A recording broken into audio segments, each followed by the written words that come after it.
Vous écoutez le balado Collatéraux.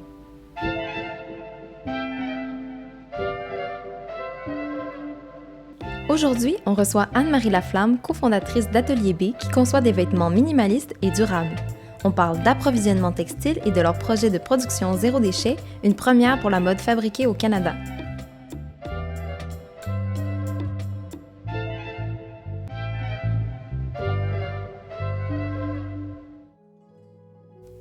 Cette balado est une production de l'entreprise Collatéraux, qui surcycle des textiles et des vêtements de seconde main pour prolonger leur durée de vie. L'intention de notre balado est de rassembler les initiatives des entreprises locales afin de partager et démocratiser le savoir-faire durable au Québec. Pour en apprendre davantage, visitez notre site web collatéraux.com.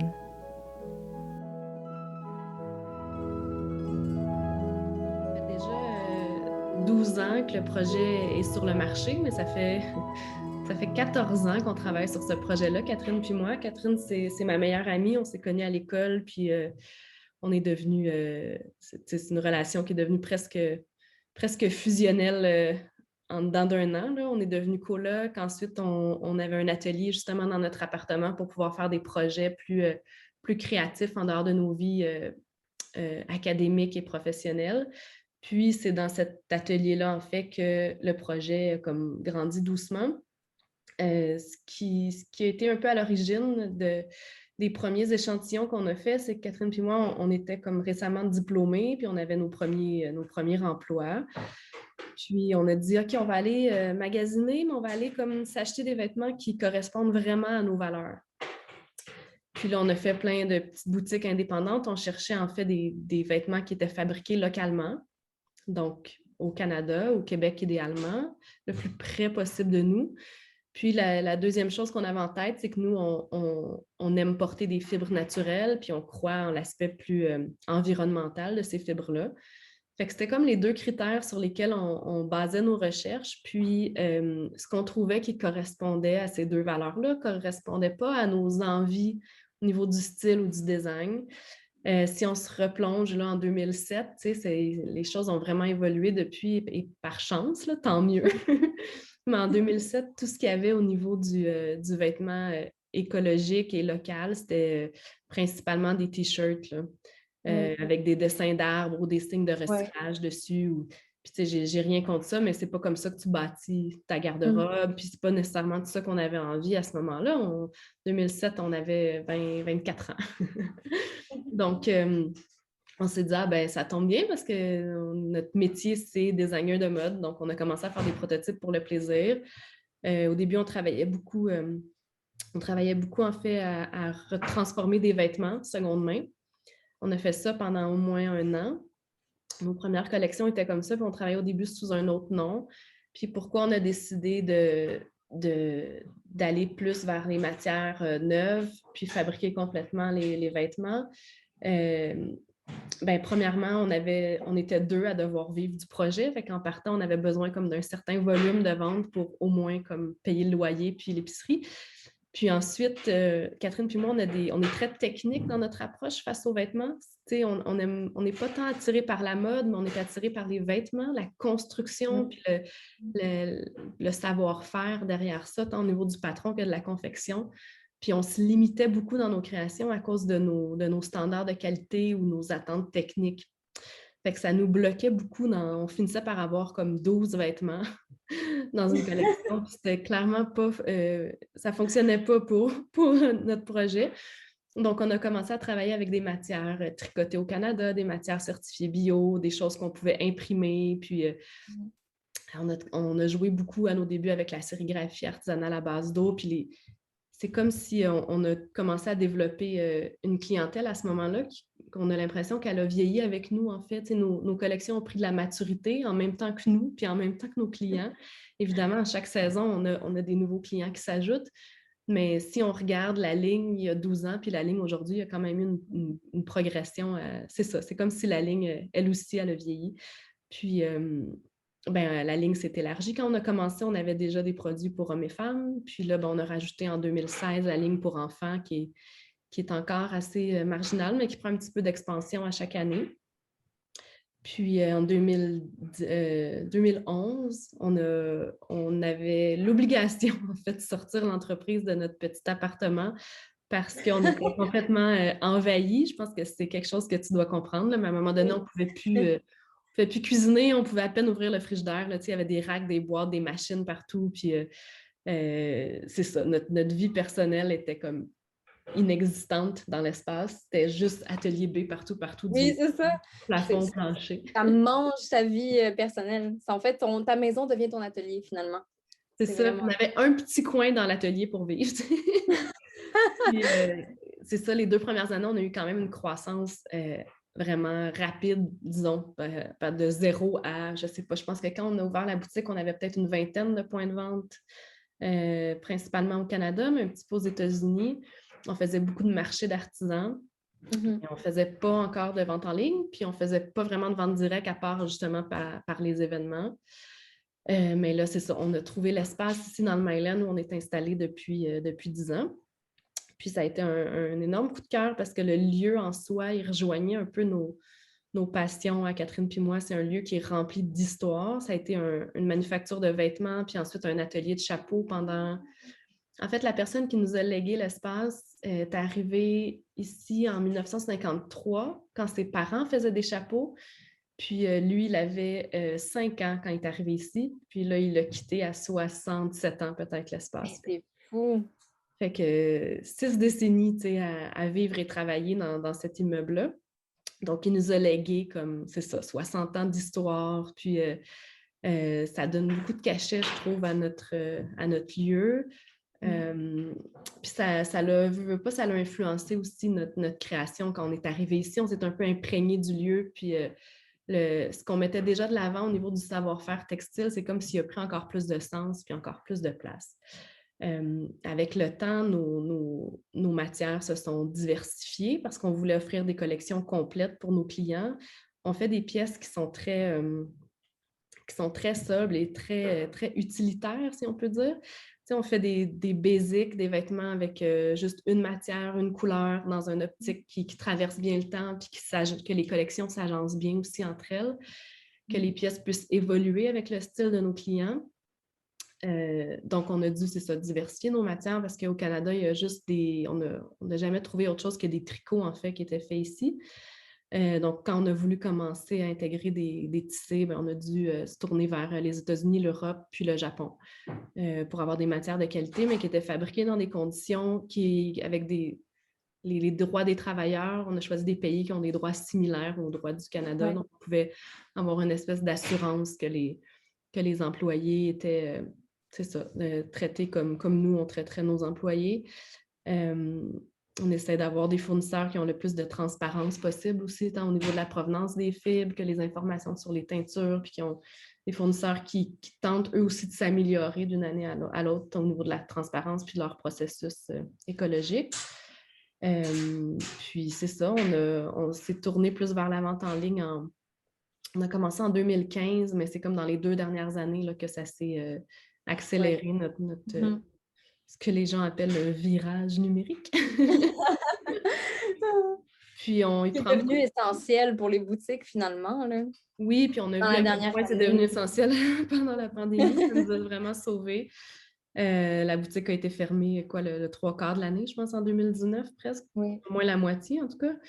Mais bref, ce qu'on aime, nous, c'est quand on a ouvert la boutique, on s'est rendu compte que de créer un univers autour de notre vêtement qui lui correspond, bien que ce soit un univers très sobre et très minimaliste. C'est comme si les gens avaient plus de facilité à saisir l'identité de la marque, puis il y avait plus un espace aussi pour comprendre notre mission puis nos valeurs.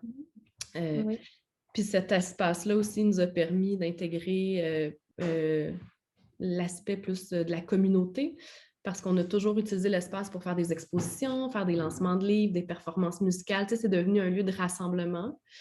Puis c'est devenu un lieu aussi où on pouvait comme partager le savoir-faire. Donc, on a donné des cours, des ateliers.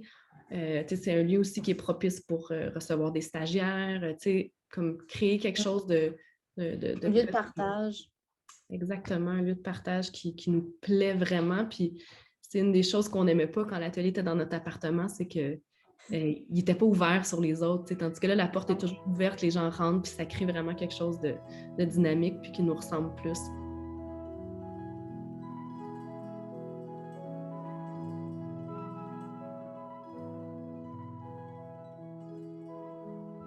Puis là, dernièrement, ça fait 2 ans, j'ai l'impression que c'est notre nouveau projet, mais ça fait quand même longtemps.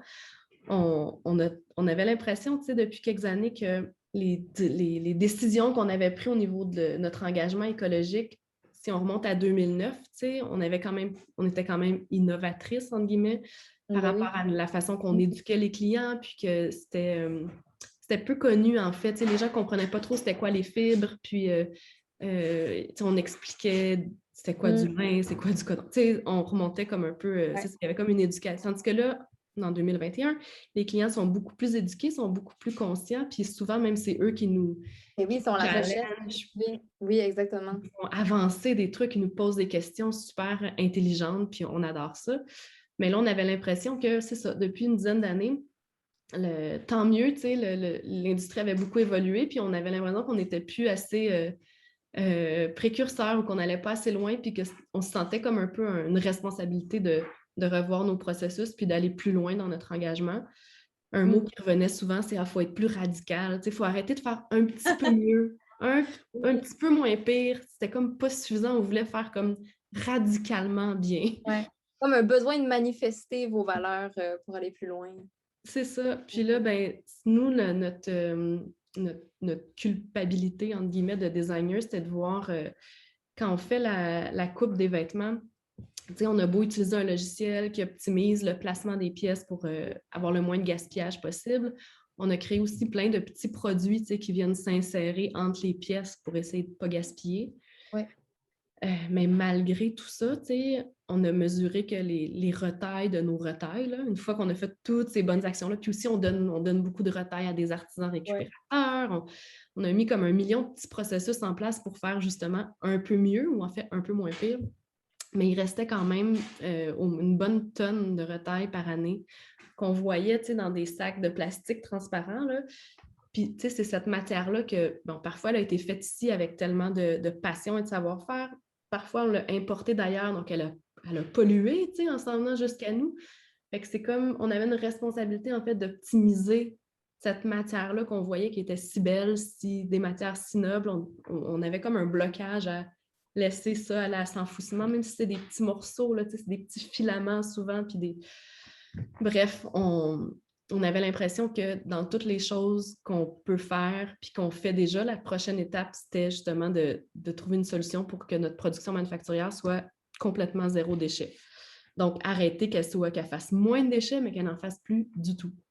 Puis là, on s'est mis à travailler avec les retailles, puis faire des tests, puis rencontrer différents intervenants du milieu du papier, par exemple, comme Sophie d'Atelier Retail. On a travaillé avec, et on travaille encore parce que c'est un projet qui est encore en recherche et développement. Là. Je pense qu'on a pour probablement l'infini, en fait, parce que ça va toujours comme s'améliorer, puis se compléter, puis faire d'autres nouveaux développements. Mais on a travaillé avec Synergie Montréal, on commence à travailler avec InnoFibre à Trois-Rivières. Fait que, c'est des centres de recherche, puis des gens aussi qui mettent en contact différentes entreprises pour essayer de trouver des solutions à l'utilisation de ces rebuts-là. Puis, c'est ça. D'ici 2022, on devrait être rendu à l'utilisation totale là, de nos retailles, donc avoir une production qui va être complètement zéro déchet. Puis, on a lancé nos premiers produits qui sont c'est comme une nouvelle matière, en fait avec le textile qui devient comme ça nous permet de faire des objets 3D. Puis, ça fait longtemps qu'on avait envie de créer des objets pour la maison textile, mais là, on a et le textile et cette nouvelle matière-là qui nous donne plein de nouvelles possibilités.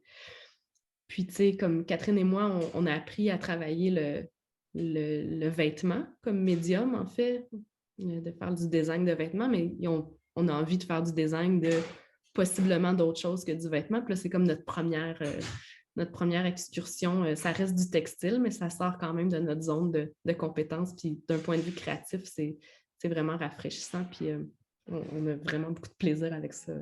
Et toute l'équipe ici, là, c'est comme un projet qui nous rend super fiers.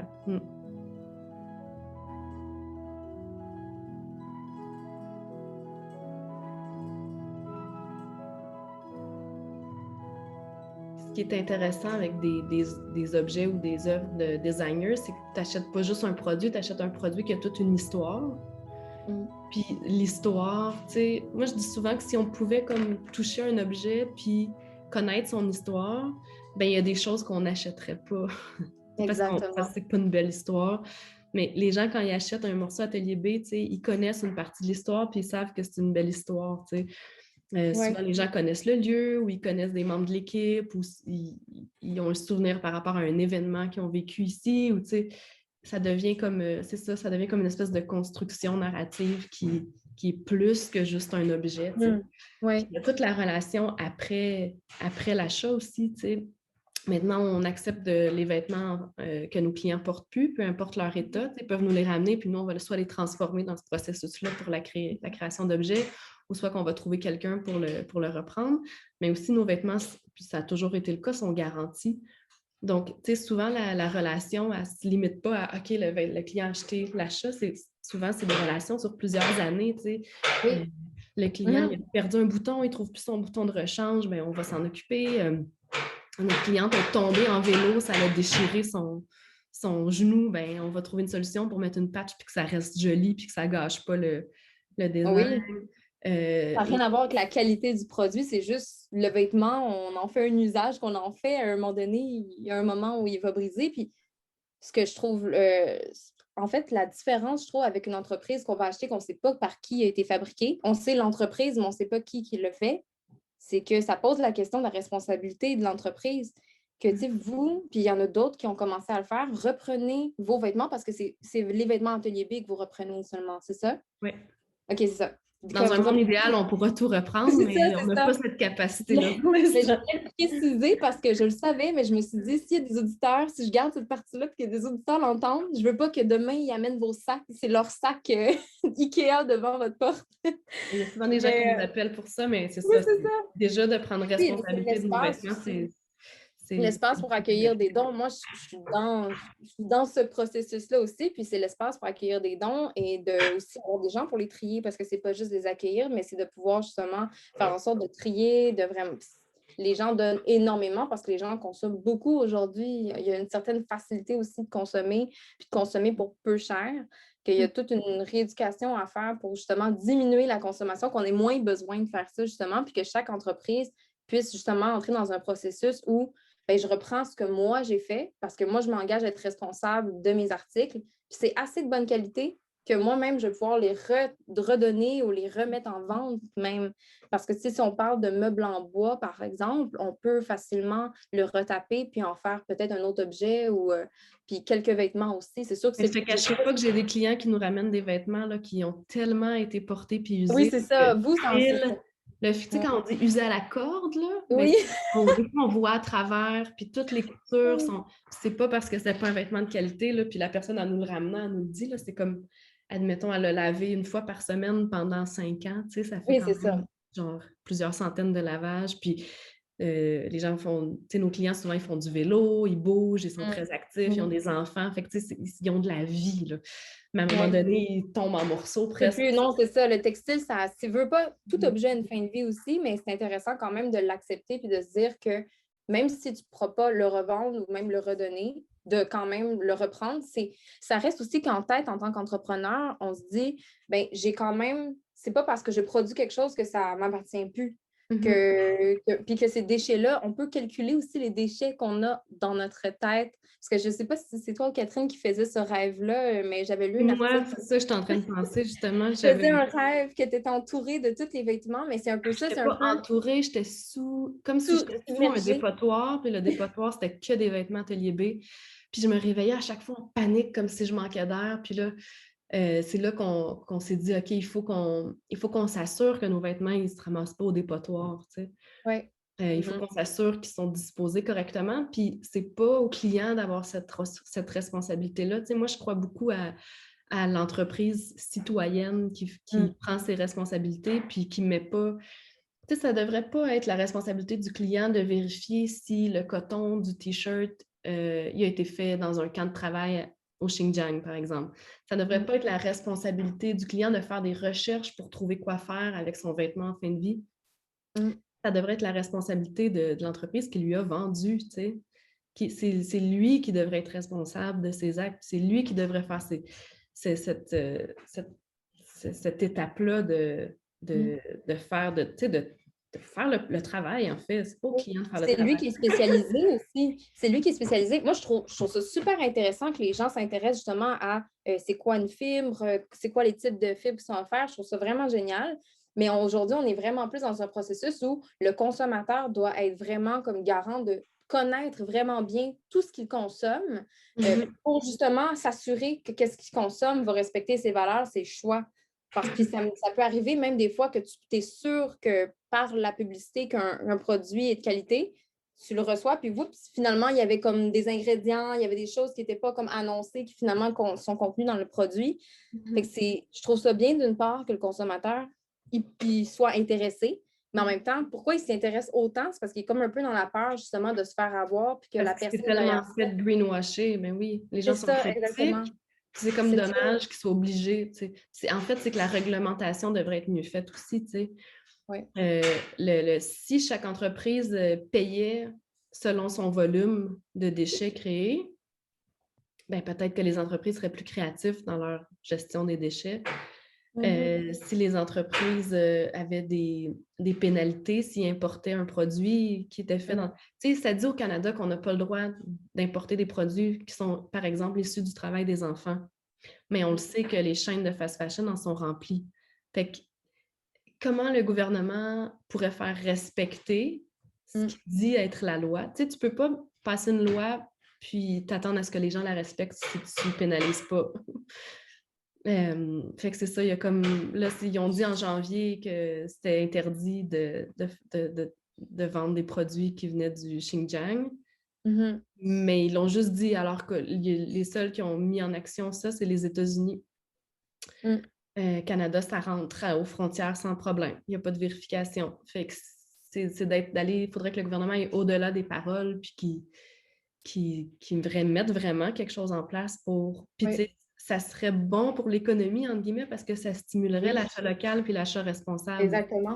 Exactement, parce que quelqu'un qui voudrait se trouver un fournisseur qui soit éthique, il n'y aurait pas le choix à un moment donné, peut-être même lui faire la demande pour que ça existe au Canada, parce que, je veux dire, vous êtes arrivé comme juste après, mais dans les années 80 jusqu'à 2000, là, on a perdu comme 99% de tous les moyens de fabrication, les usines, tous les endroits où on fabriquait des textiles, on n'a plus rien. Fait que vous êtes c'est comme si tout entrepreneur qui a besoin d'un textile n'a pas le choix d'aller à l'extérieur parce qu'il n'y a quasiment plus rien ici. Puis quand tu trouves quelqu'un, c'est le volume qui manque parce que veut pas, il ne peut pas fournir tout le monde. C'est la même chose avec les sous-traitants. Tu sais, quand on a commencé, il y a 12 ans, c'était vraiment... Puis c'est encore compliqué de trouver des sous-traitants pour coudre des productions de vêtements. Parce qu'il y a eu tellement justement de fermetures, puis toute la production est partie. Avant, des sous-traitants, il y en avait partout dans les immeubles, ici dans le Myland. Puis c'est ça, c'est comme les meilleurs ont survécu, mais là maintenant, les meilleurs sont en train de reprendre de l'expansion, puis il y en a des nouveaux qui ouvrent, puis les nouveaux qui ouvrent, ils ont des valeurs vraiment plus intéressantes parce qu'ils ouvrent avec des valeurs de justement valoriser le savoir-faire de leurs couturiers, couturières. Souvent, il y a des coops ou des gens qui s'autogèrent ou qui ont des valeurs plus féministes aussi. Avant, tous les cadres, c'était des hommes, puis toutes les couturières, c'était des femmes. Maintenant, c'est différent. Il y a des couturiers, des couturières, il y a de plus en plus de gestionnaires qui sont des femmes. Fait qu'on voit comme un changement dans la façon dont les employés sont traités, sont valorisés. Le taux horaire s'est beaucoup amélioré aussi, même s'il y a encore du chemin à faire, mais c'est ça, c'est une industrie qui est en changement, puis tant mieux si les entreprises comme Atelier B ont contribué à ce que, à notre échelle, on n'est pas des grosses entreprises, mais si on a contribué à en garder quelques-uns d'ouverts, puis à créer des nouveaux postes, puis à garder ce savoir-faire-là ici. On l'a vu pendant la pandémie, quand on n'était plus capable de rien importer, ben, les gens étaient pas mal heureux qu'on soit capable d'en coudre des masques quand tout le monde en avait besoin la même journée.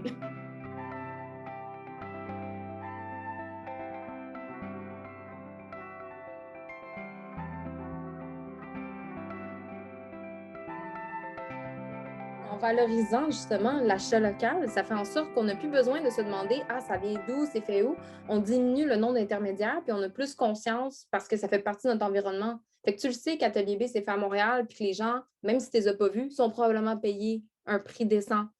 Je pense qu'à un moment donné, aussi pour le consommateur, puis même le designer, des fois, à un moment donné, c'est difficile de faire un choix consensueux parce qu'il y a tellement d'intermédiaires entre celui qui a cueilli le coton, par exemple, celui qui l'a transformé, celui que des fois, on peut dire que ton coton il a été cueilli par des gens qui ont été respectés, puis finalement, il venait peut-être d'un autre endroit, d'un autre fournisseur. C'est super difficile à les C'est déceler comme de ça que les chaînes de fast fashion se défendent aussi quand ils se font trouver à avoir des enfants dans leurs usines. Ils disent: ah, mais c'est pas à cette usine-là qu'on avait donné le contrat, on l'avait donné à l'usine X, mais là, l'usine X a donné une partie du contrat à l'usine Y qu'on ne connaissait pas, puis dans celle-là, il y avait du travail. Non, c'est un exemple, là.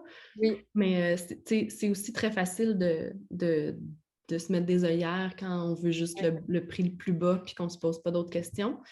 Mais je sais que, mettons, nous, quand on pose des questions à nos fournisseurs de tissus, puis versus v'là 10 ans, ils ont plus de réponses qu'il y en avait v'là 10 ans.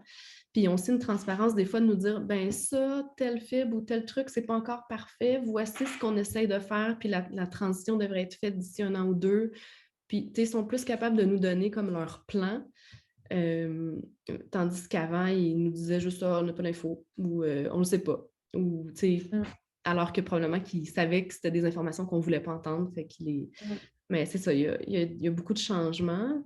Qu'est-ce que tu penses qui motive ce changement-là? Est-ce que c'est parce qu'ils se le font demander de plus en plus? Est-ce que c'est parce qu'il y a des lois qui sont mises? Un peu de tout ça. Je pense que plus les entreprises mettent, tu sais, veux pas, on est des clients pour eux. Fait que plus on leur met de la pression, tu sais, c'est comme maintenant nos clients, ils nous challengent en nous posant des questions qui vont au-delà de nos processus. Puis on est comme, waouh, j'avais pas pensé, c'est donc une bonne question, je vais faire des recherches. Ben, c'est la même chose, tu sais, si tous leurs clients leur demandent, par exemple, le Tencel. Le Tencel, c'est une fibre qui est considérée par les scientifiques comme très écologique parce qu'elle est souvent faite avec des retailles d'eucalyptus. Elle n'a pas besoin de produits toxiques pour être transformée, contrairement au bambou. Puis, elle est fabriquée en circuit fermé. Donc, le même solvant va être réutilisé en boucle. Donc, ça prend presque pas d'eau. Fait que c'est reconnu comme une fibre quand elle est faite en théorie.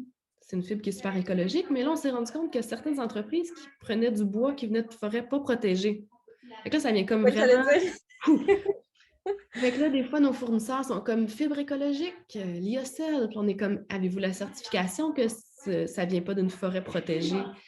Puis avant, ils nous disaient, je sais pas de quoi tu parles. Tandis qu'aujourd'hui, ils mettent sur leur fiche de produit qui ont la certification. T'sais. Puis s'ils ne l'ont pas, ben, on leur demande pourquoi ils ne l'ont pas.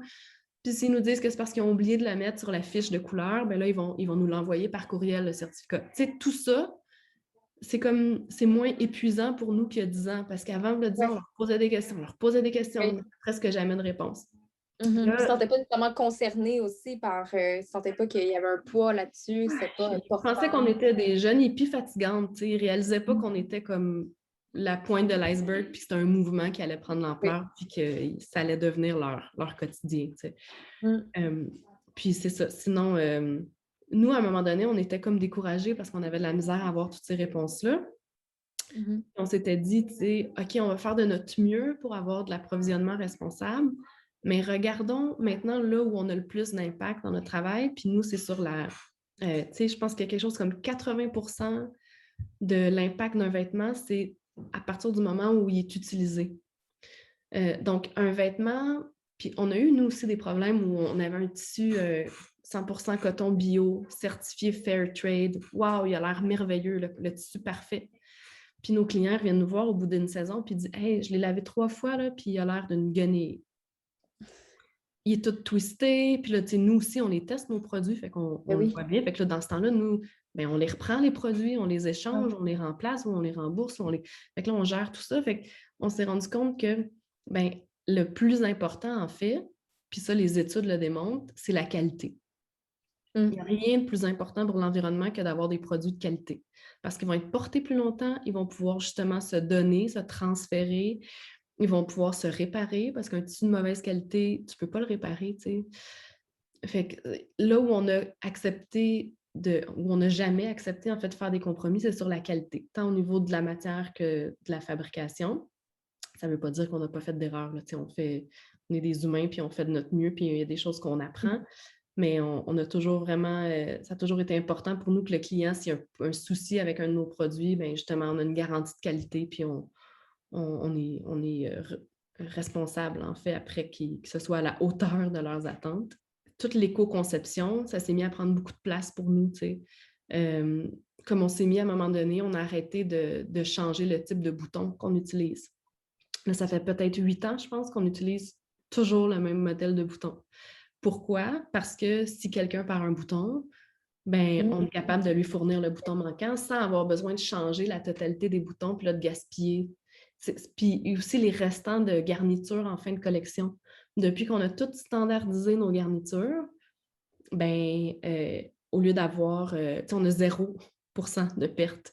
Tandis que quand tu commandes des garnitures, normalement, pour une production, ben, tu es obligé d'avoir un petit extra au cas où que, je sais pas, là, un paquet de boutons qui se fait perdre ou quelques-uns qui sont abîmés. Fait que là, tu commandes toujours un petit peu d'extra pour ne pas en manquer. Fait qu'il en reste tout le temps. Puis là, tu vois tout ça au bout de 2, 3, 4, 5 ans qui s'accumule dans ton atelier. Puis OK, il y a un problème. Fait que nous, c'est un exemple d'éco-conception. Ça a été standardisé, toutes les garnitures, standardiser aussi la façon qu'on fait nos productions pour diminuer les surplus d'inventaire. On fait plus de surcommandes, on fait plus de prévente. On s'en vient comme excellente pour gérer nos quantités pour pas qu'il y ait de surplus à la fin, puis pour pas que... on a fait des erreurs certaines années. Là, quand ça fait 3-4 ans que tu as un vêtement qui traîne, tu as beau faire des trucs minimalistes durables. Si tes clients, ça fait 4 fois qu'ils le voient dans la vente d'atelier à chaque année, à un moment donné, tu ne sais plus quoi faire avec ces pièces-là, puis il finit par avoir des choses c'est pas de l'énergie bien utilisée. T'sais. Donc, puis on le sait, dans l'industrie de la mode, c'est un des gros problèmes en ce moment, tous les invendus qui sont brûlés, lacérés, puis envoyés au dépotoir. Puis... Fait que nous, on a mis en place des processus pour ne pas avoir de surplus d'inventaire. Sinon, ben, il y a toute la partie aussi justement de réparer, mais aussi d'apprendre au client à l'entretenir puis à le réparer lui-même, de transférer ce savoir-faire-là pour que le client devienne plus responsable avec sa garde-robe. Ça aussi, ça fait partie pour nous de l'éco-conception, d'avoir comme un... Ça vient comme fermer la boucle aussi, de responsabiliser le client puis de l'accompagner là-dedans. C'est comme un autre aspect de l'éco-conception puis c'est des choses auxquelles les choses que nous on peut faire et ça nous valorise aussi en tant que designer parce qu'on sait, en tant que designer ou entrepreneur, là, on sent qu'on a plus de pouvoir. Tandis que si on faisait juste comme essayer d'avoir plus d'informations puis de faire que nos fournisseurs s'améliorent, ce qu'on continue de faire quand même en parallèle, mais c'est long, puis on est tellement des petites entreprises qu'on c'est un peu comme donner des coups d'épée dans l'eau. Ouais. On fait notre possible, puis là où on a l'impression qu'on a le plus d'impact, c'est à partir de l'éco-conception. Oui, souvent, c'est au bout de 10 ans, c'est aussi par l'influence qu'on donne à d'autres personnes. Le fait, comme moi, je me suis inspirée de vous, en voyant Atelier B, je me suis dit, ah, c'est possible. Donc, je veux pas, ça influence, pas nécessairement pour refaire la même chose, mais pour continuer justement, comme le partage se fait aussi d'entreprise en entreprise.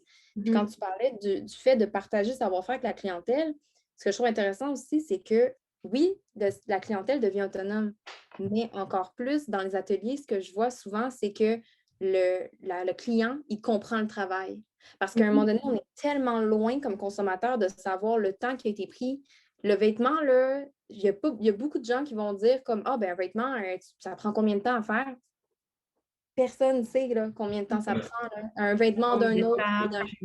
C'est fou, là. C'est parce qu'il y a peu de gens aujourd'hui qui le maîtrisent encore. Puis c'est pas, je veux dire, on n'apprend plus ça à l'école non plus, à part si on choisit d'aller à l'école de couture. Mais je veux dire, je pense que aussi, qu'est-ce qui est intéressant comme client d'entrer chez Atelier B ou dans un autre atelier pour apprendre, c'est aussi pas seulement pour devenir designer ou être capable de tout faire, mais de comprendre un peu c'est quoi aussi le processus. Fait que juste aller dans un atelier, pour moi, je trouve que c'est un moyen justement de rentrer en contact avec qu'est-ce que tu consommes, c'est combien de temps que ça prend à faire, comment c'est fait, c'est quoi tous les choix que le designer a à prendre pour le faire.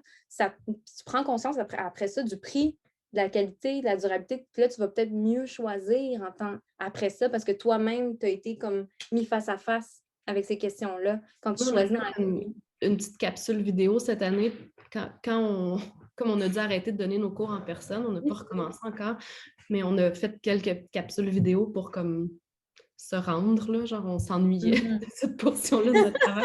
Puis on en a fait une qui s'appelle justement «Reconnaître la qualité d'un vêtement», où on explique, tu sais, comment on sait si c'est un vêtement de qualité ou pas. Puis c'est bon aussi pour les vêtements de seconde main, tu sais, parce que des fois, on veut acheter une pièce, on est déçu, tu sais, si on a un coup de cœur, mais que ça nous dure comme, je sais pas, là, 2-3 fois, puis là, zut, je suis pas capable de le réparer, ou je m'étais pas rendu compte que c'était une fibre synthétique, puis ça pue quand je le porte. Fait que, tu sais, il y a comme, c'est ça, il y a plein de petits trucs que, tu sais, les clients étaient super excités d'apprendre, puis des fois, on se demande, tu sais, est-ce qu'on se répète tout le temps? Est-ce qu'ils apprennent? Puis, tu sais, on a testé notre contenu devant des gens qui, évidemment, qui ne travaillent pas avec nous parce qu'eux, ils savent déjà tout, mais juste des gens, des clients, là, puis t'es comme, j'ai tellement appris de choses. C'est comme, c'est toutes des choses que je ne savais pas. Fait qu'on est comme, OK, tu sais, c'est correct, ça veut dire que c'est du contenu utile.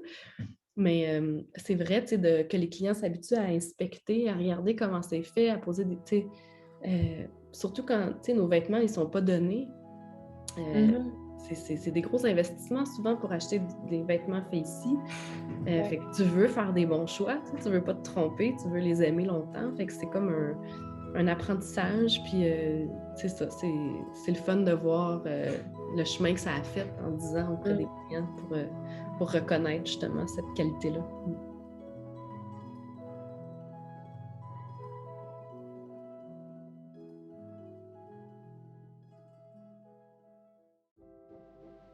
Je vous remercie d'avoir été des nôtres et je remercie Anne-Marie et Catherine qui étaient aussi présentes au bruitage dans l'atelier. Je vous invite à faire un tour à l'atelier boutique et à visiter atelier-b.ca. C'était Noémie Vido-Mayette, fondatrice de Collatero, et on se dit à bientôt pour un épisode avec Cynthia Boudreau de la vitrine web en mode responsable.